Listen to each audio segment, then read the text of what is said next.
Coucou tout le monde, j'espère que vous allez bien. Je vous retrouve aujourd'hui pour une petite vidéo afin de vous montrer mes dernières acquisitions livresques. Donc j'ai reçu enfin le 3e tome de la série Un palais de Sarah J. Maas. Vous n'imaginez pas à quel point j'attendais sa sortie. Je l'ai d'ailleurs commencé hier soir. Bon, quand vous aurez cette vidéo, ce ne sera plus hier soir, mais c'est un bébé. Je n'ai pas pu attendre. C'est une histoire tellement fantastique.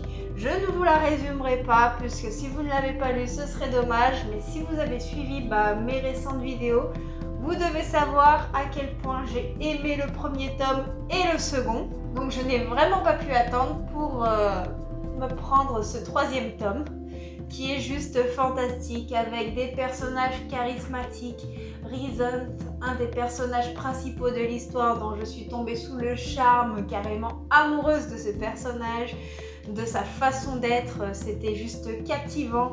Faire cette jeune femme qui est pleine d'ingéniosité, qui est volontaire, qui apprend à se servir de ses pouvoirs, c'est juste waouh, c'est une saga que je peux conseiller à tout le monde. Et si vous ne la connaissez pas, je vous conseille soit de la lire, ou si vous hésitez, de regarder mes précédentes vidéos afin d'avoir tous les petits détails que j'ai sur cette saga. Et vous pouvez également retrouver les chroniques écrites sur la saga Un palais de Sarah J. Maas sur mon blog.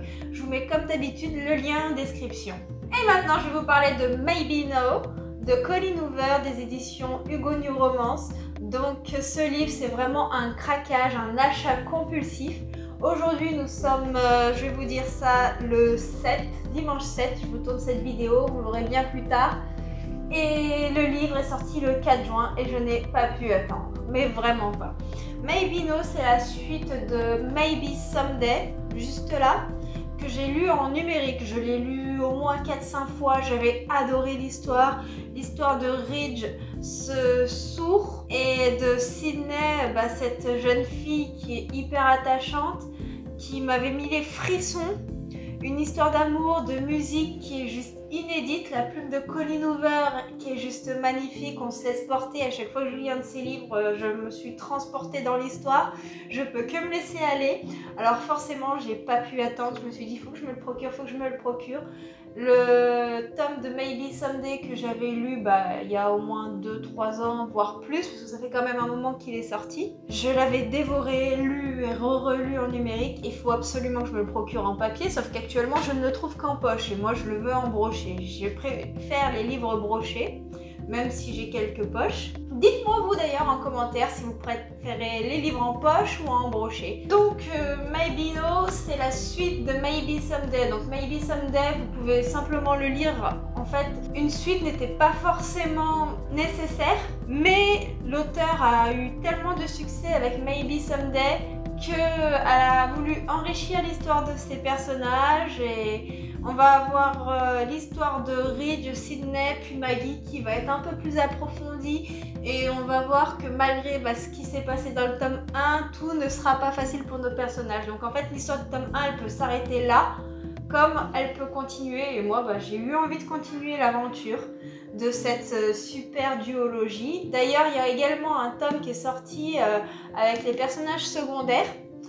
Celui-ci, je ne l'ai pas lu. Je vous avoue que moi, j'ai tellement craqué sur Ridge et Sydney que j'ai voulu rester sur l'histoire de Ridge et Sydney. J'ai pas forcément eu envie de connaître l'histoire des personnages secondaires, mais bon, je me dis que c'est un peu bête puisque la plume de Colleen Hoover est juste magnifique. Puis j'ai craqué pour ce petit bébé-là. Il n'est pas très gros comparé aux deux autres, comme vous pouvez le constater. Keep Away From Me, des éditions addictives de Emily Joyous. Alors c'est une romance également.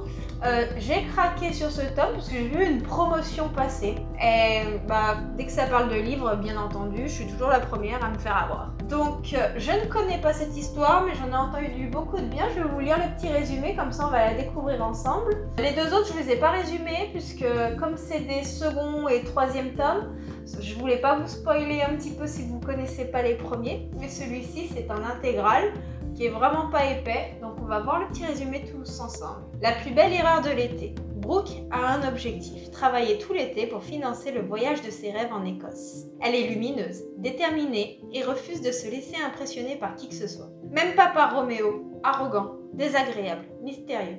Il l'agace dès le premier jour. Et pourtant, elle ne peut s'empêcher d'être attirée par lui.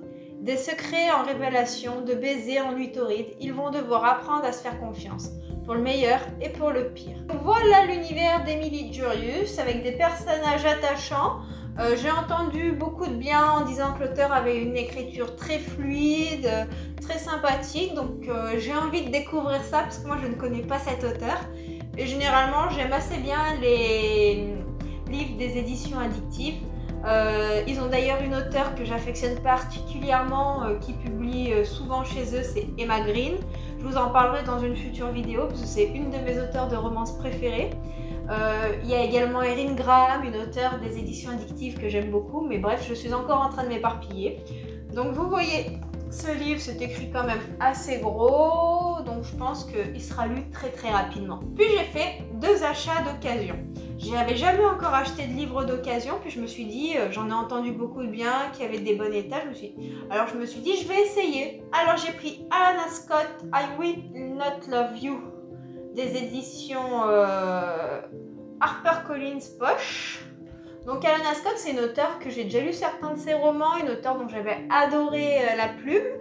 Et ce roman d'occasion qui m'a coûté 3 €, de base en poche il faisait 7,90 €, donc vous voyez c'est pas un très gros investissement. Je me suis dit bon bah je vais le lire.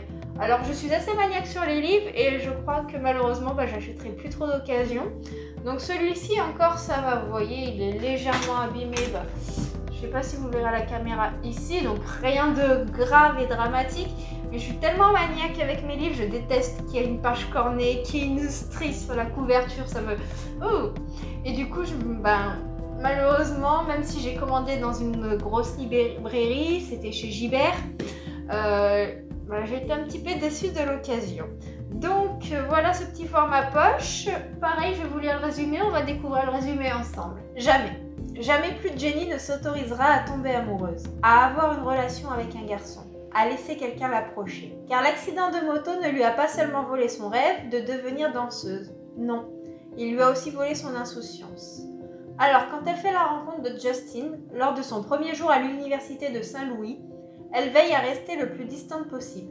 Car Justin est tout son contraire.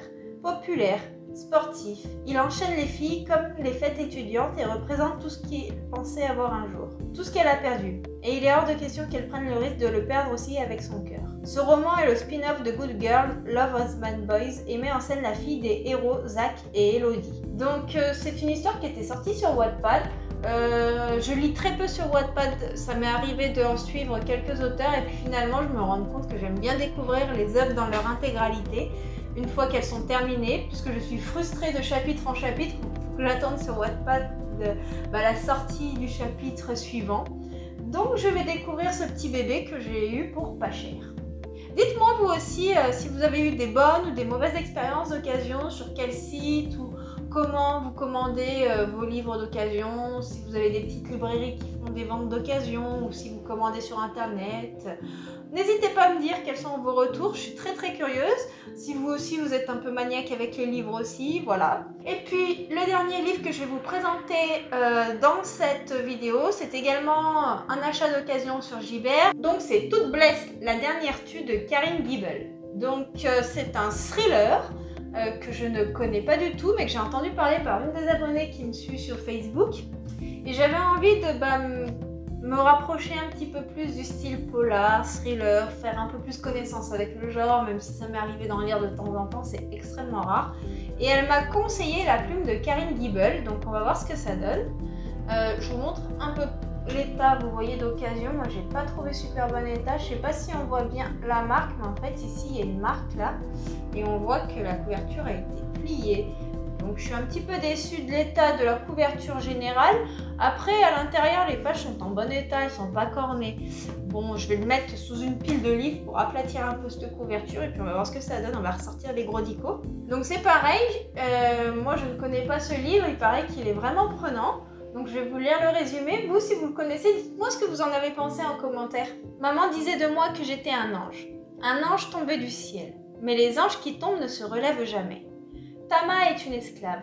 Elle n'a quasiment connu que la servitude. Prisonnière de bourreaux qui ignorent la pitié, elle sait pourtant rêver, aimer, espérer. Une rencontre va peut-être changer son destin. Gabriel est un homme qui vit à l'écart du monde, avec pour seule compagnie ses démons et ses profondes meurtrissures. Un homme dangereux. Un matin, il découvre une inconnue qui a trouvé refuge chez lui. Une jeune femme blessée et amnésique. Qui est-elle? D'où vient-elle? Voilà un petit peu. Il paraît que c'est très très fort en émotion d'après ce que j'en ai entendu, d'après ce que la personne qui m'a conseillé ce livre m'a dit. D'ailleurs, si vous avez d'autres livres un peu style polar, thriller à me faire découvrir, qui ne soient pas totalement policiers, parce que j'ai un petit peu du mal avec ce genre, donc il faut y aller un petit peu doucement pour que je puisse m'ouvrir un petit peu plus. N'hésitez pas à me donner des titres, des auteurs que vous me conseillez avec une écriture prenante, voilà. Donc je vous dirai ce que j'en pense quand je l'aurai lu. J'ai encore un paquet de livres à lire avant de l'attaquer, mais il est là. Voilà un petit peu pour mes réceptions de ce mois de juin. J'ai un petit peu craqué, le mois de juin n'est pas fini, donc je pense que d'ici là il y en aura peut-être d'autres, soit des services presse ou des achats personnels. Comme d'habitude, je vous partagerai sur mes réseaux sociaux via Facebook, Instagram et sur mon blog les articles avec le résumé de chaque livre. Et puis quand j'aurai assez de livres pour une nouvelle vidéo réception, ce sera sur la chaîne. Donc dites-moi en commentaire si vous connaissez ces livres, ce que vous en avez pensé. Moi je suis toujours ravie de savoir. Si vous en avez d'autres dans le même genre à me conseiller également, j'adore découvrir de nouvelles histoires. En tout cas, moi je suis ravie de vous avoir fait cette petite vidéo. Je vous fais de gros bisous et puis à bientôt.